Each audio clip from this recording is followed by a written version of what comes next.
The summary of it.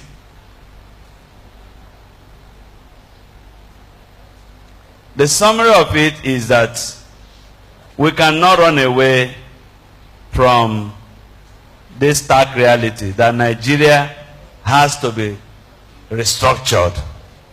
Whether it is the restructuring that gives more powers to states or a return to the regional arrangement of the past, or the restructuring that allows parts of the country that want to go and stand as independent nation, whatever that restructuring means, we must not run away from it.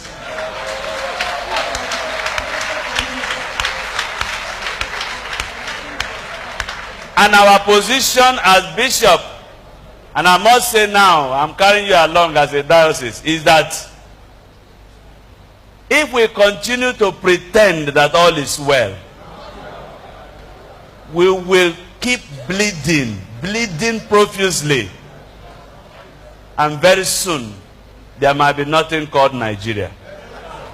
Instead of our killing ourselves under the pretext of remaining one indivisible nation. Some people say Nigeria's unity is non-negotiable.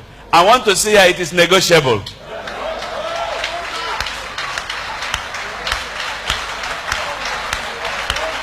This thing is like marriage. You don't force two people to get married. We have been forced into a marriage that is hurting us.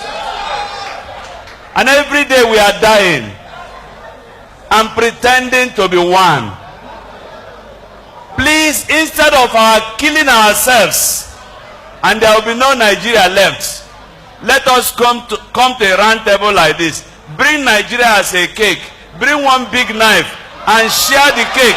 Share the cake. Share the cake.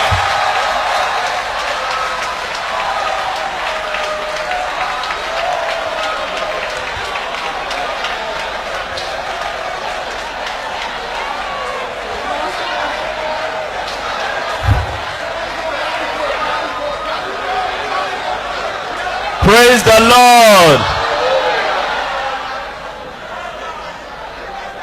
I believe that if Nigeria is restructured, we will develop better.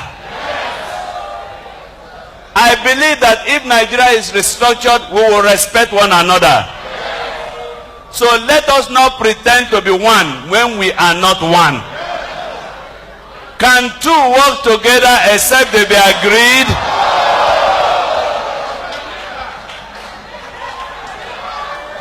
Our leaders must shun all forms of hypocrisy and support this move. From the architecture of this problem, those waiting for the agitation to go away may wait forever. The time to act is now.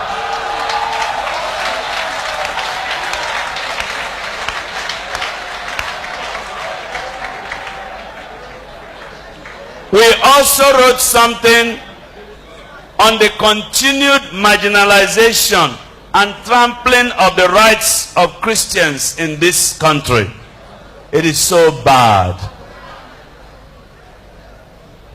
And one of such recent marginalization and trampling of our rights, maybe Veneblaka will tell us better, is a subtle removal of CRK from the curriculum of our national examination bodies like NECO. We must speak up as Christians, and those of our members who are in strategic position must not keep quiet. If you are removing CRK, remove Islamic religious studies, remove Arabic studies, remove ATR. Everything that has to do with religion, remove it. You don't remove one because you want to give advantage to the other. That is unacceptable to us, and we will resist it as people of God.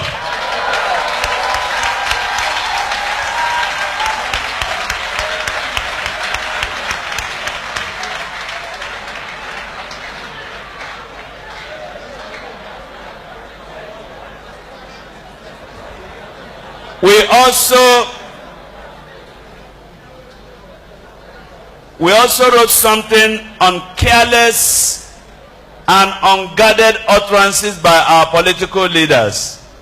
Much of the tension in this country is caused by what our leaders are saying. When a governor will say, I will not guarantee the safety of a Christian who eats during Ramadan, that governor is careless, irresponsible, and does not deserve that public office. Because when we are fasting, we are not compelling other people to fast. So why should Christians not have liberty to eat because other people are fasting? That is an irresponsible utterance by a governor, and it is not helpful to this nation. Our leaders are known to make volatile statements. Political leaders, traditional leaders, leaders of the National Assembly, leaders in the executive. It will not help our country. So our leaders must be careful. If we want to remain as one, we must avoid saying things that will provoke the other section of the country. It's a warning. It's also an advice. So we enjoin all political leaders to watch their utterances. The security and well-being of the country, of the citizenry, is of much more importance than primordial political gains or religion. The polity is already heated, and the fabrics of our national cohesion terribly stretched. The careless utterances by our leaders in the guise of defense of ethnic, political, and religious interests is enough fire to set the nation on the path of self-induced conflagration with telling consequences. If truly we treasure our continued existence as a people of one nation, the present-day government and its security apparatus must appear and act at all times in a fair and just manner when issues of hate speech heat up the polity. Inasmuch as we commend the acting president Osibanjo's actions and series of meetings to arrest the situation, we demand that the government must divest itself of every vestige of partiality and religious bias when these issues occur. Mere condemnation of such utterances without any form of action to punish offenders amounts to bare-faced hypocrisy and nothing more. Nigeria is bigger than any person, political affiliation, or religious fanaticism. If we keep toying with the current gale of careless utterances and hate speech, we will only arrive at one destination, that is calamity. On their part, the media must redefine their news values, in this case, to reflect national exigencies. Their reportage of the activities and utterances of political, religious, and ethnic groups and persons must put the nation first. Again, bloggers on the social media should not provide their platforms for fanning the embers of disunity, tension, and incitement to violence. We must all remember the Rwandan genocide of 1994, the Kenyan election crisis of 2007, and the Nazi atrocities in the Second World War. These all share one thing in common: hate speeches and careless utterances by leaders. In summary, our position on the state of our dear nation is that our leaders, and indeed the citizenry, must imbibe a culture of discipline in all we do to solve our myriad of problems.